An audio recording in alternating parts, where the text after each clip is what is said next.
Hi, my name is Joshua Bolivarsky, and I'm the writer and director of Lyra. So when we first put the feature film script for Lyra up on the blacklist, and we were all really excited to see the really warm reception around the script. So Indigenous Media has really given me and these 4 other incubator filmmakers a massive opportunity to bring our feature-length scripts to life in these high production value short films. The film is set in this almost pre-apocalyptic world, and growing up in Albuquerque and in the high desert of New Mexico, our surroundings really influenced the characters in this story. The sun is lashing out at the earth, and young people like ourselves are having to figure out what our place is in this world.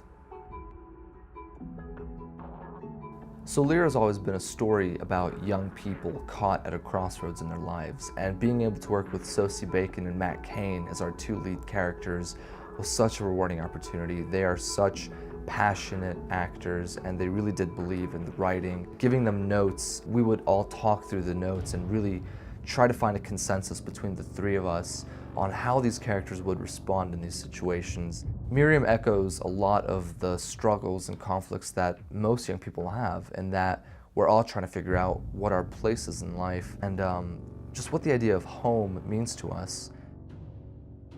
Hey, I'm Sosie. I'm here on the set of Lyra in beautiful Albuquerque, New Mexico, and I'm playing Miriam.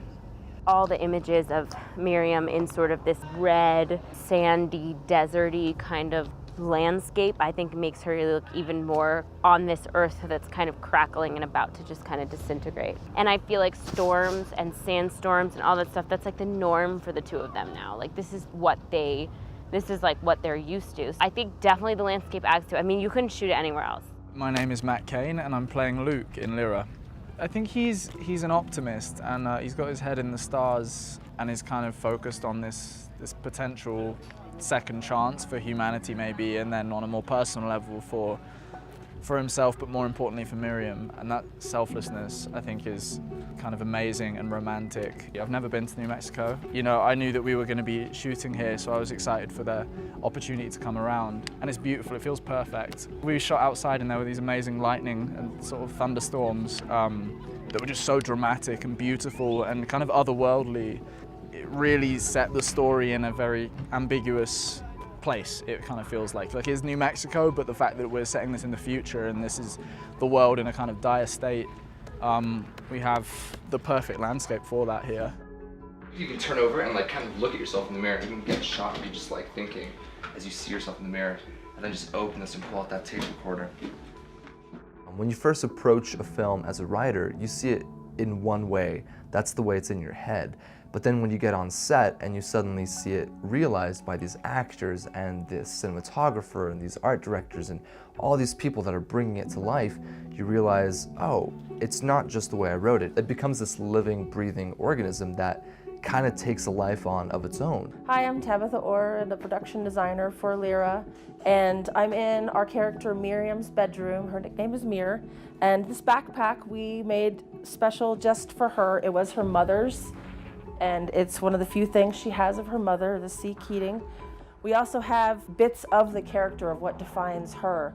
She's ready to go to space, but she's not ready to leave her father. So we have bits and pieces of her here that show her life. We would do another one like we just walk from like here to wall and just try to get that, you know, and then okay, turn around, do it again. We are going to see in the kitchen. Working with Ben, our cinematographer, was such an immense treat.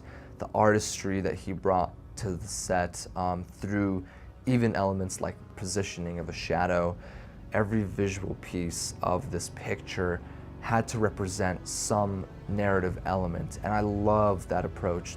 Lyra is a film all about embracing the unknown, and it's my biggest hope that this short film will inspire people to look at the unknown and look at the future and look at the stars and see all the possibilities right in front of us. So thanks so much for watching this, and I hope you enjoyed the film.